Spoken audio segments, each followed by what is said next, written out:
Mahirap maging karibal ang mas gwapo o mas maganda. Pero mas mahirap na karibal ang tukso ng pera. Dear Papa Dudut, isang magandang araw po sa inyo at sa lahat ng ating mga kabarangay. Itago niyo na lamang po ako sa pangalang Carmela. 26 years old at ako po ay nakatira sa Marikina City. Isa po ako sa inyong mga masusugid na listeners at paborito ko po talaga ang inyong programa. Na hindi lamang po ka-relate kundi kapupulutan din po ng ginintoang aral. Matagal ko na pong gustong sumulat sa inyo, Papa Dudut. Ngunit ngayon lang po ako nagkaroon ng lakas ng loob.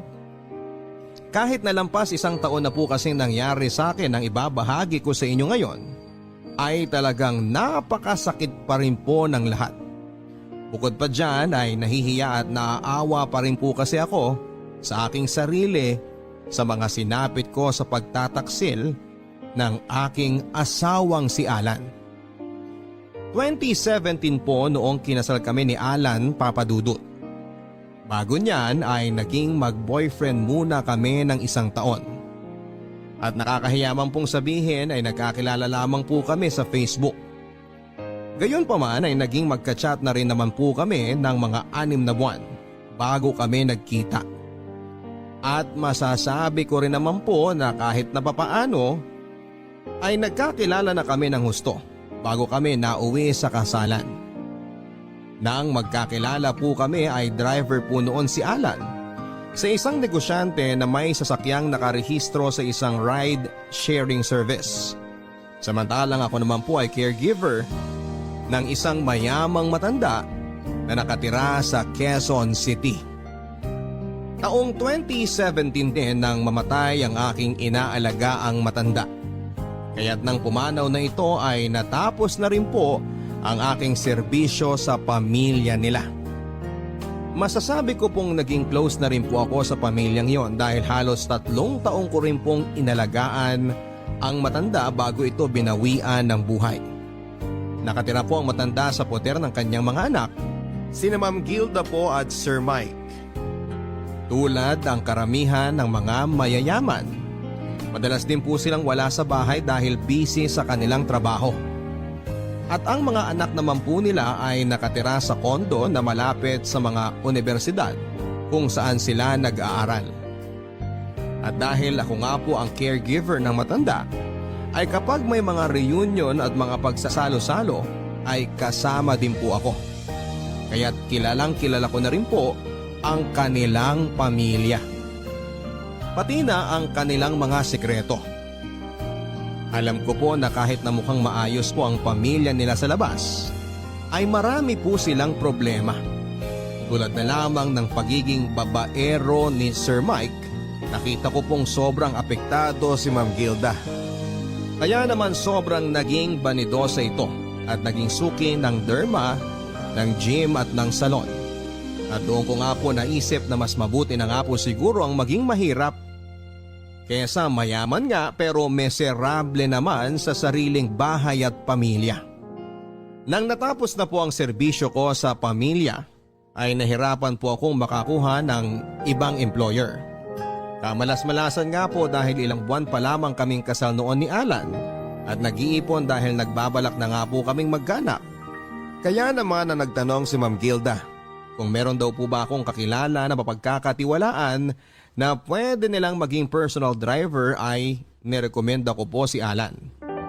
Kumpara po kasi sa sweldo na ino-offer ni Ma'am Gilda, ay laking diferensya po sa pagdadriver ni Alan sa ride-sharing app kung saan ay pagod at puyat pa siya.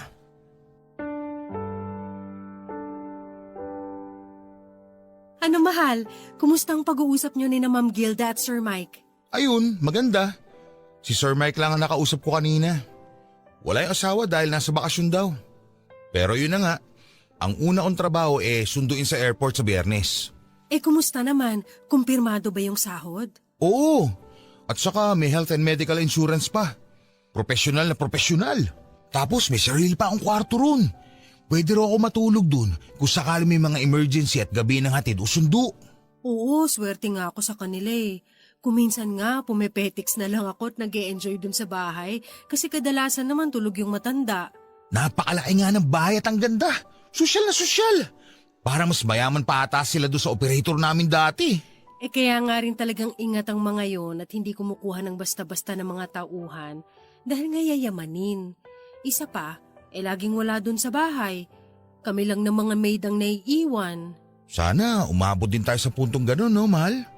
Yung may gano'n na tayo kalaking bahay, kumakain ng masasarap araw-araw at nakakapagsuot ng mga magagarat mamahaling damit. Sana nga. May awa ang Diyos. Pero alam mo, mahal, kahit naman sila ganun kayaman, parang hindi ko pa rin ipagpapalit ang isang tahimik at mapagmahal na pamilya. Kasi kahit ganun sila, naku, watak-watak yan sila. Ang daming drama ng mga kamag-anakan yan. Sila-sila mismo nag-aaway dahil sa mana, pera, mga negosyo. Tapos kahit nasa isang bahay lang yan sila, magkakaiba yan ng kwarto. Ano? Hindi sila magkasama ng asawa niya sa kwarto? Oo no, halos hindi nga magkibuan yung mga yan. Kung sa bagay, minsan lang din kasi nagpapang-abot yan sila sa bahay. Si Sir, laging wala out of town. Si Ma'am Gilda naman, may sarili ring negosyo, pero mas pa-party-party lang ang inaatupag. Yung mga anak nila, tuwing weekend lang din umuwi dahil nga sa mga kondo nga rin nakatira na malapit sa eskwelahan nila. Nagkakasama-sama lang sila tuwing weekend at bakasyon. Ang lungkot naman pala. Kaya nga, kung papipiliin ako, mas okay na yung umalwan lang ng konti yung buhay natin kaysa naman maging kasing yaman nga nila. Pero parang ang naging kapalit naman, pagkawasak ng mga personal nilang buhay. Huwag ka mag-alala. Kahit na yumaman tayo ng ganun, hinding-hindi sa atin mangyayari yun. So, promise? Pex man, mamatay man. Baka mamaya, malaman ko na lang pinupormahan mo na yung mga kasambahay doon, ha? O kaya baka isama-sama ka ni Sir sa mga pinupuntahan niya mga beer house. Naku, subukan mo lang talaga. Si Ma'am Gilda naman yung magiging pinakaamo ko. At ano naman mapapala ako sa mga lakad nun? Puro matrona mga kaibigan nun, panigurado. At saka, bakit pa ako maghahanap ng iba? Ko yung asawa ko pang Miss Universe na ang ganda. Sus, bulero.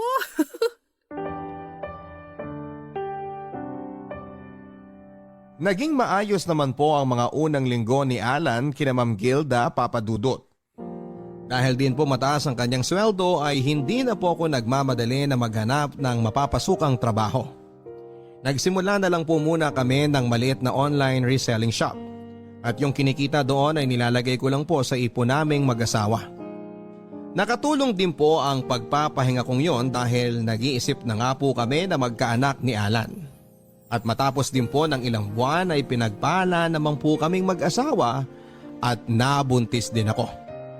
Pero sa mga sumunod po na buwan ay unti-unti na po akong nakapansin ng pagbabago kay Alan Papadudut.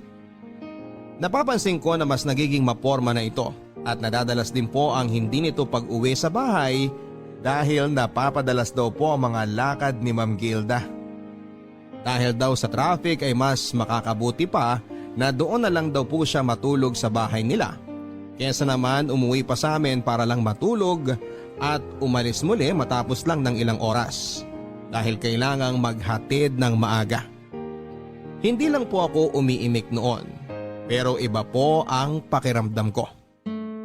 Kutob ko po ay nagdadahilan lang si Alan at may milagro nang ginagawa.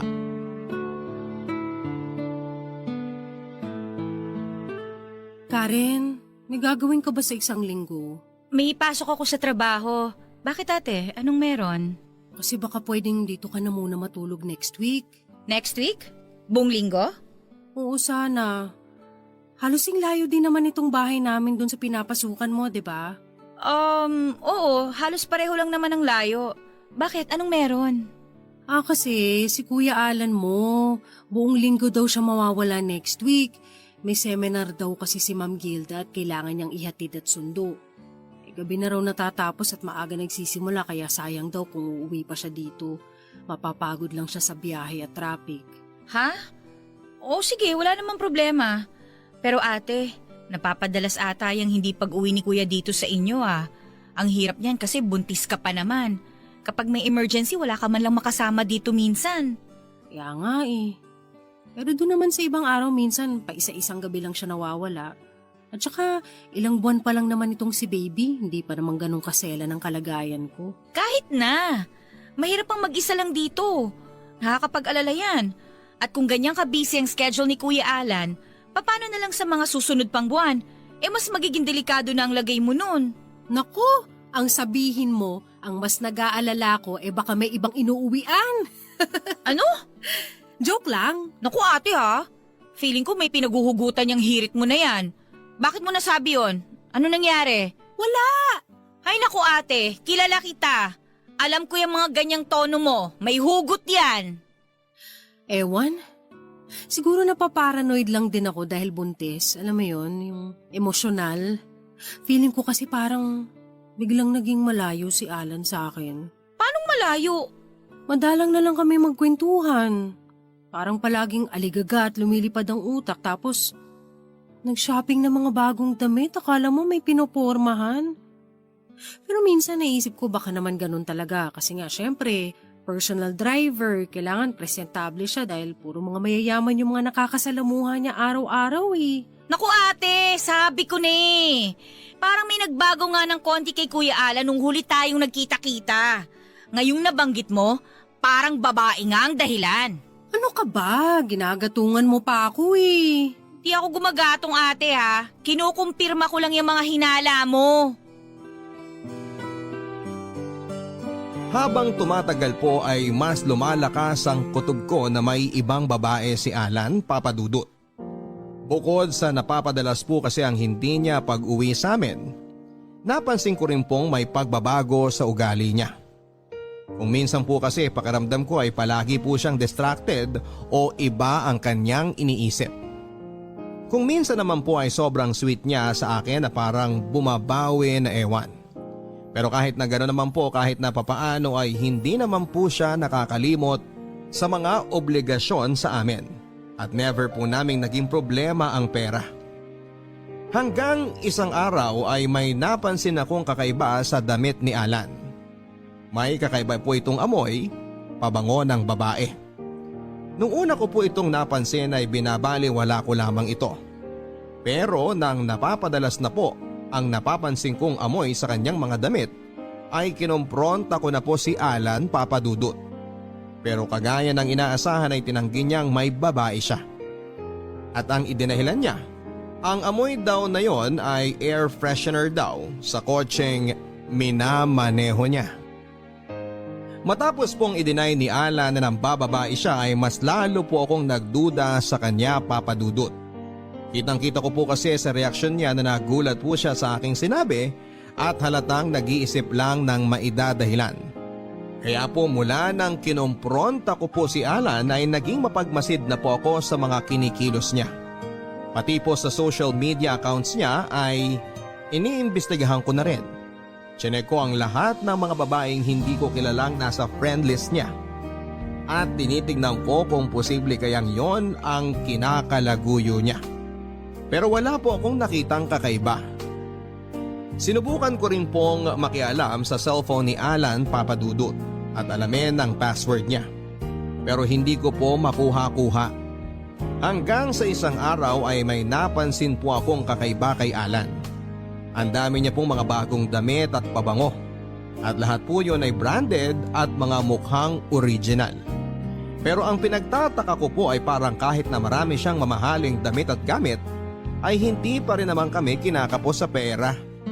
Nagsimula na po akong magtaka kung saan siya kumukuha ng ekstrang pera niya.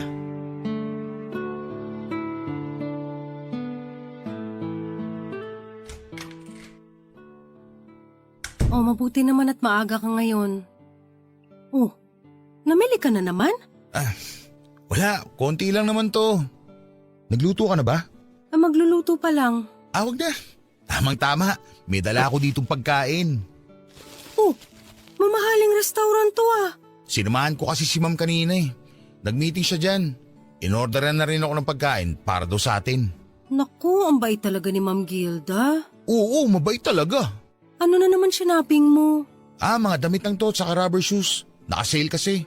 Ay sige nga akin na para malagay na sa labahan. Andyan sa bag. Oh, mga branded to 2.5 para sa isang polo? Grabe naman. Yan yung original price. 500 ko lang nabili ang mga yan. Teka, 3 to Tapos may mga t-shirt pa. Kung 500 ang isa nito, magkano inabot? Mura lang yan. Mga naka-sale na yan. Abay, kung 3 to, 1.5 para sa polo lang. Alan, alam ko na kailangan mong bumili nitong mga magagarang damit para sa trabaho, pero parang nakakapanghinayang naman. Ilang damit na mabibili mo sa 500? May bonus naman ako eh. At saka, hindi naman tayo kinukulang dito, di ba? Yung rubber shoes na yan.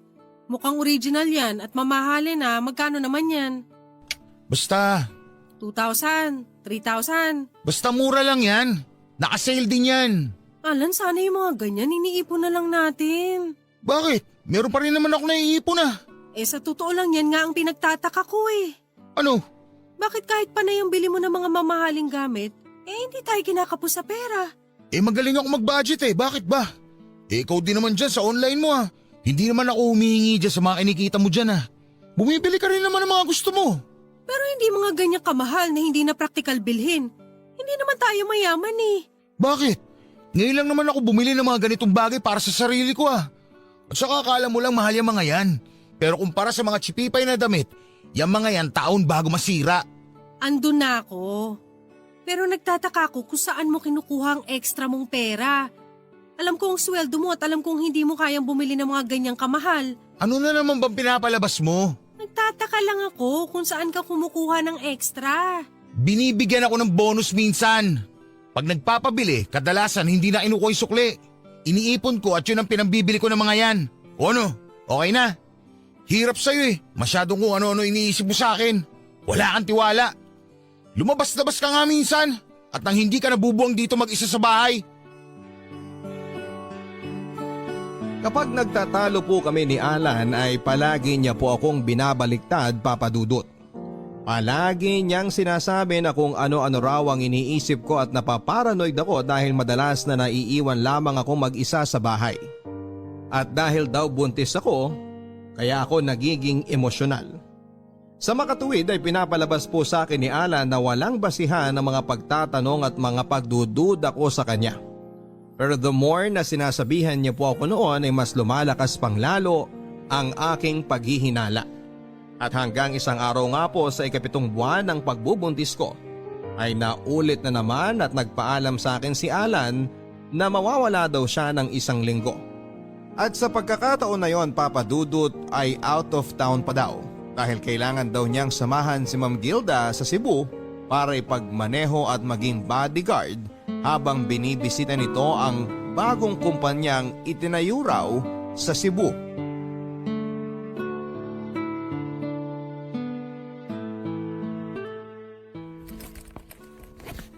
Ha?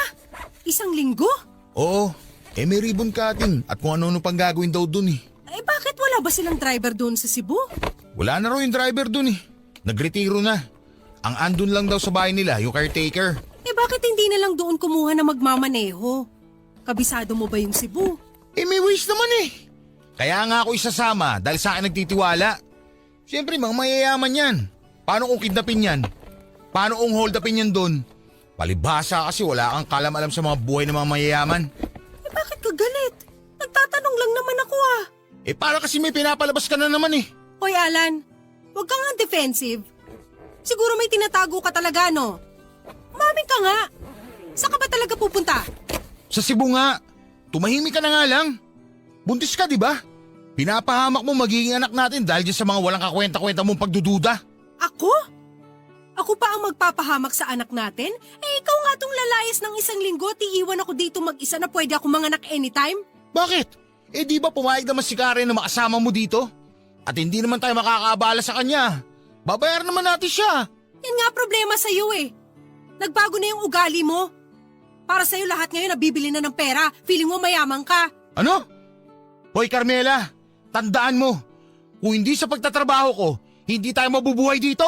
At bakit mo sa akin isinusumbat yan ngayon? Di ba kasunduan natin? Ikaw muna magtatrabaho at ako magpapahinga para magkaanak na tayo? Hindi lang ako may gusto nito. Plano natin to. Problema sa'yo, parang nakalimutan mo na mga plano natin eh. Parang nakalimutan mo nang may pamilya ka at magiging ama ka na. Ang OA! Napaka-OA mo! Sa halip na singhalan mo ko at maging defensive ka dyan, kausapin mo na lang ako ng maayos. At sagutin mo ng maayos ang mga tanong ko. Bakit? Ano bang tanong mo? Saan ako pupunta, di ba? Sa Cebu. Anong gagawin ko ron? Magmamaneho ko ron. Magtatrabaho ko para may maipangkain tayo dito. Kanina ko pa yan nasagot. Ano pa pinuputok ng butsi mo dyan? Di ako naniniwala. May babae ka. Tumigil ka nga! O ito, tawagan mo si Ma'am Gilda. Dali, kumpirmahin mo. O ano, ayaw mo? Eh di sige, ako ang tatawag at ipapakausap ko sa'yo para matigil ka na. Wag na. O ano? Ngayon ayaw ka. Magagalit ka tapos hindi mo naman kayang panindigan. Ikaw Carmela ha, kontrolin mo yung emosyon mo. Tandaan mo, kapag ikaw nakunan dahil dyan sa mga imahinasyon mo, kasalanan mo lahat yan. Labas ako dyan. At hindi kita mapapatawad kapag may nangyari masama sa anak natin dahil dyan sa kaoean mo na yan. Tinuloy po ni Alan ang kanyang biyahe papunta ng Cebu, Papa Dudut. Pero hindi ko po talaga maalis sa sarili ko ang pagdududa kung talagang aalis siya para sa trabaho. O nagdadahilan lang siya para makipagkita at makasama ang kalaguyo niya. Pero dahil nga po sa ikapitong buwan ko na yon ng pagbubuntis ay iniwasan ko na lamang po ang ma-stress. Medyo natakot din po ako sa babala ni Alan na baka makunan ako dahil sa kakaisip ng kung ano-ano. Kaya kahit na napakahirap po sa akin ay pinigilan ko pong maparanoid at magalit. Pero sa ika-4 na araw sa out of town ni Alan ay hindi ko na po napigilan ang sarili ko, Papa Dudut. At dahil dati ko na rin namang naging amo ay meron pa rin po akong personal na number ni Ma'am Gilda.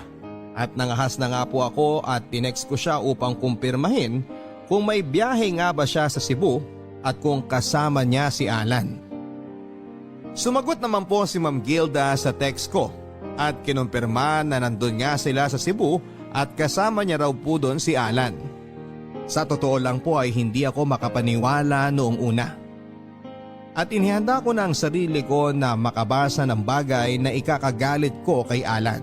Pero dahil nga po kinumpirma naman ni Ma'am Gilda na kasama niya si Alan, ay bahagya na pong napayapa ang pakiramdam ko. At sa totoo nga lang po ay medyo nakonsensya din po ako. Baka nga naman masyado akong nagiging OA kagaya nga ng sinasabi ni Alan.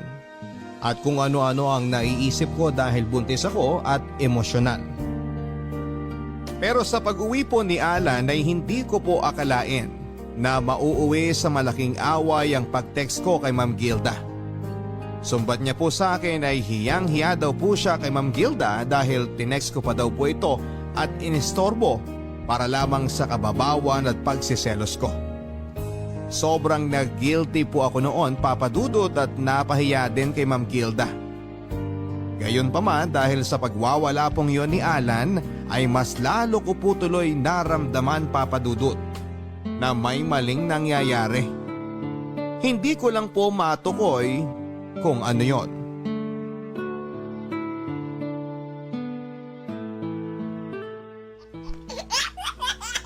Ang gwapo-gwapo naman ng junior na to, manang-mana sa tatay. Mahal, kailan natin pabibinyagan si Junior? Kakausapin ko yung pare doon malapit sa village ni Ma'am Gilda. Magpa-schedule na tayo. Ang ganda ng simbahan na yun. Sosyal na sosyal. Ang ganda sa pictures. Medyo malayo yun ah. Bakit di na lang dito sa malapit para mas marami tayong mga kakilala na pwedeng makapunta? Ang litong simbahan dito sa atin eh. Ang gulo-gulo pa sa kalsada. Ang dami mga vendor at mga nanlilimos. Mabuti na doon sa simbahan na malapit kina Ma'am. Tahimik na, sosyal pa. Naku baka mas mahal naman dun. At saka paano ang reception? Di ba dapat medyo malapit lang din dun sa simbahan para madaling makapunta ang mga tao? Di doon na lang din sa malapit. Ang dami mga restaurant doon. Ang mahal na mga restaurant dun ah. Puro mga class. Hindi natin kakayanin. Akong bahala sa magagastos. Ang mahalaga, maging espesyal ang binyag ni Junior. Mahal. Hindi naman mahalaga yung laki ng simbahan o sosyal na kakainan. Ang mahalaga, mabinyagan ng bata. Yun lang. Ano ka ba naman? Isang beses lang bibinyagan ng anak natin tapos titipirin mo? Tapos paano pagtanda niya? Yung mga pictures na makikita niya, dugyot yung itsura ng lugar. Alan, ano ba nangyayari sa'yo? Hindi ka naman dati ganyan ah. Ang sa akin lang, ngayong medyo umaangat na estado natin, dapat naman umangat na rin kahit papano yung mga kinakainan at lugar na iniikutan natin. Ako na gagastos para doon. Huwag mo nang tipirin ang anak mo. Okay, sige. Ikaw ang masusunod. Sino kukunin natin mga ninong at ninang? Naisip ko si Ma'am Gilda. Si Ma'am Gilda? Papayag ba yun? Nasabihan ko na siya at pumayag na siya. Ha? Sigurado ka?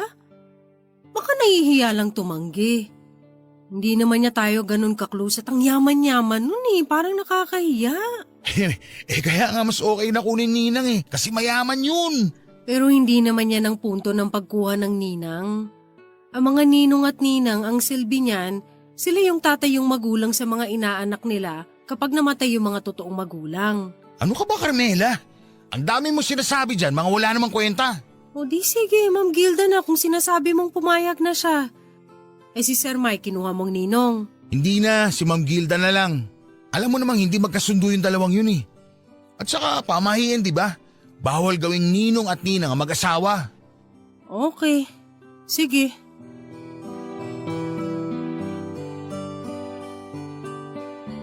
Nang nag-uusap po kami ni Alan tungkol sa binyag ng aming anak ay doon na po biglang may pumitik sa aking realisasyon at paghihinala na ni minsan ay hindi ko akalaing sasagi sa utak ko. Sa loob po ng maraming buwan ay kung sino-sino mga babae ang pinaghinalaan ko na posibleng kalaguyo ni Alan. Mga ex-girlfriend niya, mga babaeng nag-add sa kanya sa social media, mga babae na na-meet niya habang nagtatrabaho siya. Pero ni minsan ay hindi ko po naisip na posibleng si Ma'am Gilda ang kinakabitan niya. At ang naisip ko po yun, ay biglang parang nagkaroon ng kasagutan ng lahat ng aking mga tanong. Mga mamahaling damit ni Alan, yung pagiging banidoso niya, at higit sa lahat ay ang pagiging pakawala niya sa pera. Ayoko man pong isipin dahil nakapalagayan ko na po ng loob si na Ma'am Gilda. At bukod pa dyan ay medyo nandidiri din ako dahil sa kasing edad na ng nanay ko si Ma'am Gilda. Ay unti-unti na rin pong bumigat ang paghihinala ko na boy toy ni Ma'am Gilda ang asawa ko.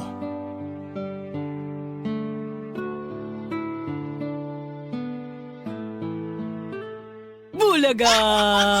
Bulaga! Ang cute ng tawa nitong anak mo, ate, oh! Ate!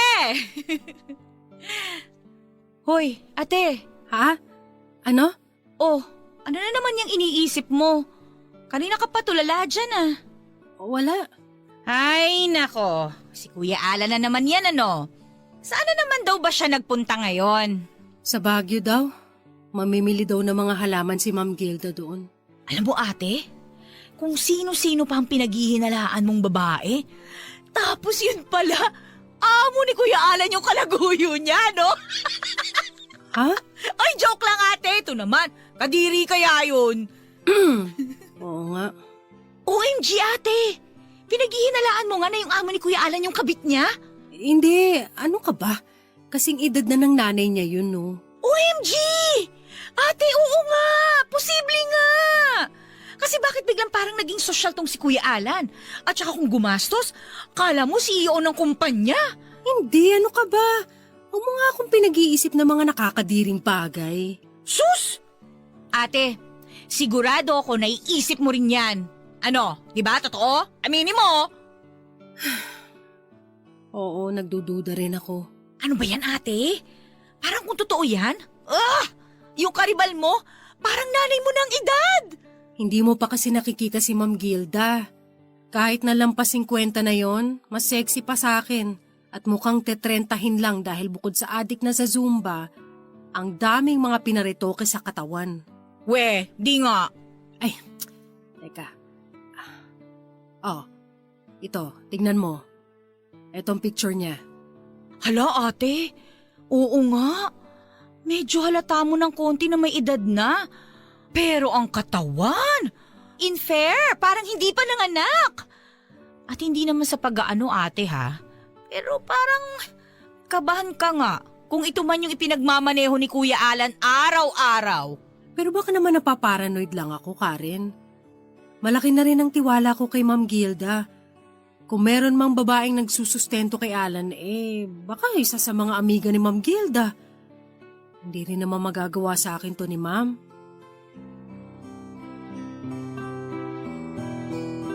Nang nailabas ko na po ang pangamba ko sa kapatid kong si Karen at nang narinig ko rin po ang opinyon niya, ay doon na po talaga ako nagsimulang magduda rin kay Ma'am Gilda Papadudut.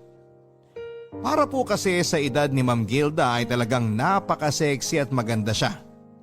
Hindi ko yan may kakaila, may pagkatsinita, maputi, tapos ay may tulong pa ng siyensya at mga mamahaling mga damit at gamit.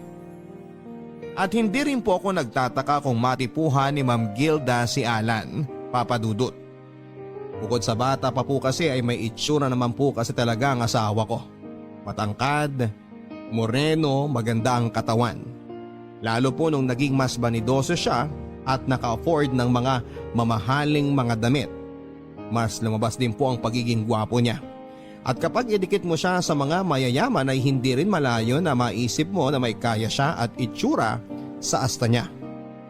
Pero pinigilan ko pa rin po na pag-isipan sila ng masama dahil bukod sa tumatayo ang balahibo ko sa ideya na may sugar mommy ang asawa ko, ay napakalaki na rin po ng tiwala ko at mataas na din ang pagtingin ko kay Ma'am Gilda.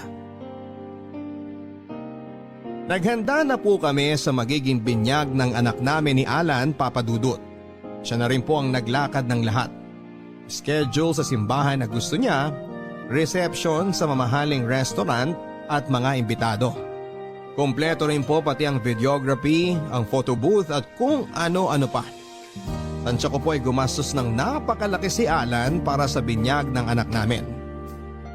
Pero hindi ko na rin po binanggit ang pag-aalala o ang pagdududa ko kung saan siya kukuha ng ipambabayad sa magarbong binyaga na yon.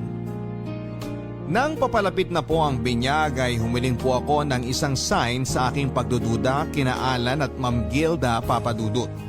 Alam ko po kasi na ang mga mayayaman ay malimit ng hindi nag-a-attend ng mga binyag at nagpapadala na lamang ng proxy. Lalo pa kung hindi rin naman sosyal ang nag-iimbita o kung wala silang mapapala sa pagpunta. Sa tinagal-tagal ko po kasi na nagki-caregiver sa pamilya ni Ma'am Gilda, ay medyo nakabisa ko na po ang utak ng mga mayayaman. At alam ko po na kadalasan ay hindi sila mag-e-effort na pumunta sa isang salo-salo o event kung wala naman silang makukuha dito. Tulad ng dagdag na koneksyon na magagamit sa negosyo o ang mapagyayabangan nila ng estado nila sa buhay. In short, sinabi ko po sa aking sarili na kapag personal na dumalo si Ma'am Gilda sa binyag ng anak namin ni Alan, ay malamang na may relasyon nga silang dalawa. At nang dumating nga po ang araw ng binyag ng anak namin ni Alan, ay personal na dumating si Ma'am Gilda.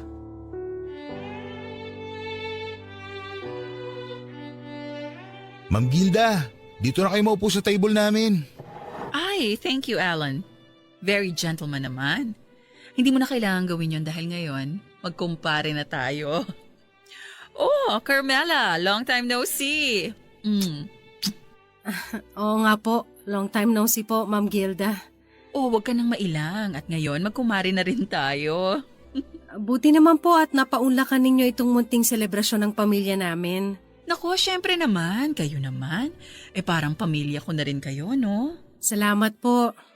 Parang nanay na rin po ang turing namin sa inyo ni Alan. Grabe ka naman makananay kay Ma'am Gilda, Carmela.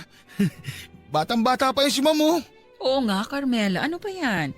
Age is just a number. Oo nga po parang nakakatandang kapatid nga lang namin kayo.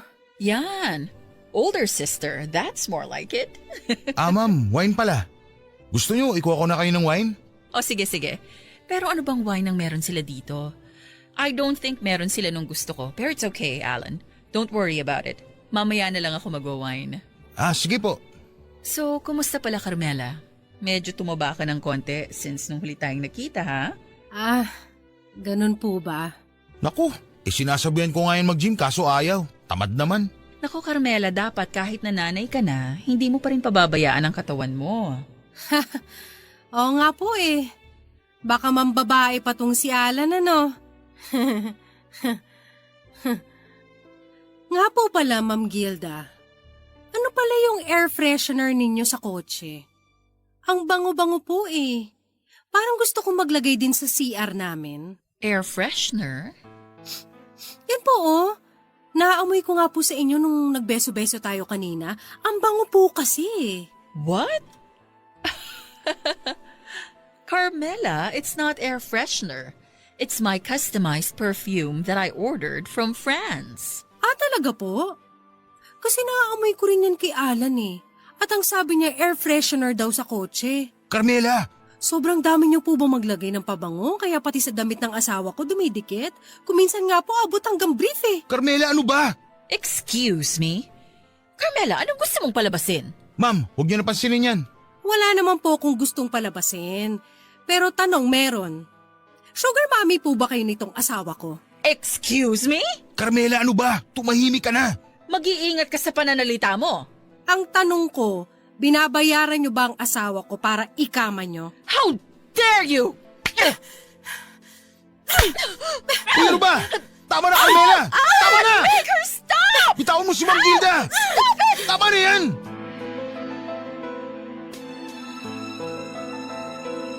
Naging malaking iskandalo po ang naging sampala namin ni Ma'am Gilda sa mismong binyag ng anak namin ni Alan Papadudut. Hindi ko na rin po kasi napigilan ang sarili ko.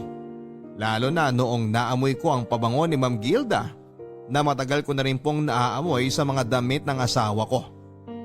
Nang nasinghot ko po ang pamilyar na amoy na yon ay bigla pong parang sinampal din ako ng realisasyon na siya nga si Ma'am Gilda nga ang kabit ng asawa ko. Matapos nang nangyari sa binyag ay hindi na rin po ako tumuloy sa bahay namin ni Alan Papadudut. Kasama ang aking anak ay dumiretso na ako sa bahay ng kapatid kong si Karen. Sa punto pong yon ay handang-handa na po akong makipaghiwalay kay Alan. Pero matapos ang ilang araw nang medyo kumalma na ako, ay unti-unti na rin po akong natakot. Natakot na lumaki ang anak namin sa isang broken family. At higit sa lahat ay natakot din po ako. Natakot ako na paano kung nagpadala lang po ako sa aking emosyon at wala naman talaga silang relasyon ni Ma'am Gilda. Kung tutuusin po kasi ay amoy lang naman ang pabango ni Ma'am Gilda ang naging batayan ko para isipin na siya ang kabit ng asawa ko. Kung tutuusin ay wala pa rin po akong konkretong ebidensya sa pambababae ni Alan. Pero matapos po ang ilang araw ay nakuha ko na po ang konkretong ebidensya na hinahanap ko. Nakaramdam po ako ng kakaiba sa maselang bahagi ng aking katawan. At nang nagpa-check up po ako, nalaman kong may STD po pala ako.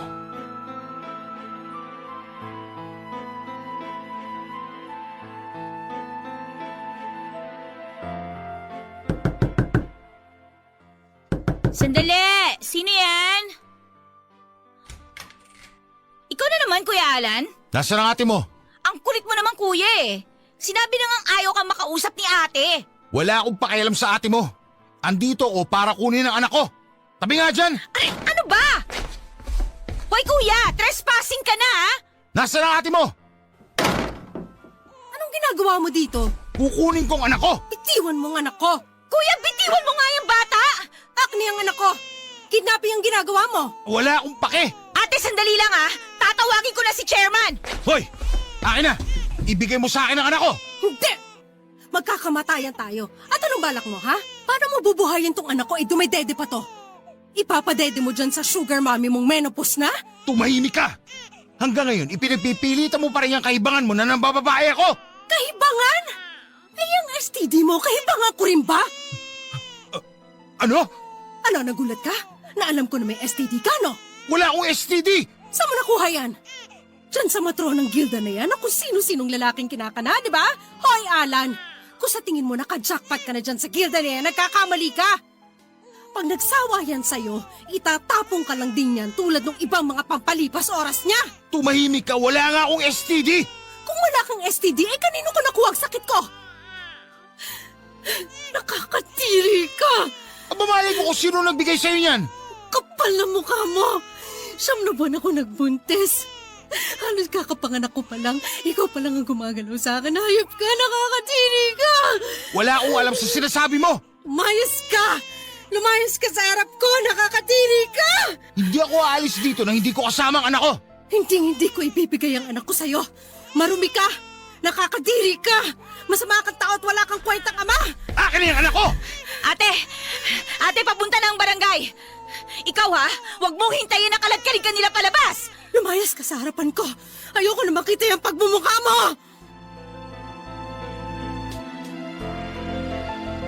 Matapos po noon ay mga ilang beses pa ring pinagtangkaan ni Alan na kunin ang anak namin pero hindi po ako pumayag.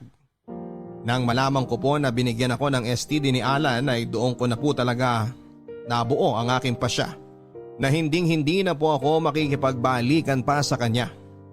Diring-diri po ako noon kay Alan, Papa Dudut, at diring-diri po ako sa sarili ko. Dahil sa nangyari ay kumonsulta na rin po ako sa isang abogado kung ano ang maaari kong gawin upang mapawalang bisa na ang aming kasal. Pero sa kasamaang palad ay hindi ko pa rin po natutuloy ang masalimuot na prosesong yon. Kahit 1 taon nang nakakalipas dahil kulang pa rin po ang ipon ko para sa pagpapaanal. Ang huli ko pong balita ay nagtatrabaho pa rin po si Alan kina Ma'am Gilda. At ayon nga po sa mga kwento-kwento at chismis ng mga kakilala, ay simula nga daw po ng mag-pandemic ay doon na ata tumira talaga si Alan sa bahay ni na Ma'am Gilda at hindi na umuwi sa dati naming bahay.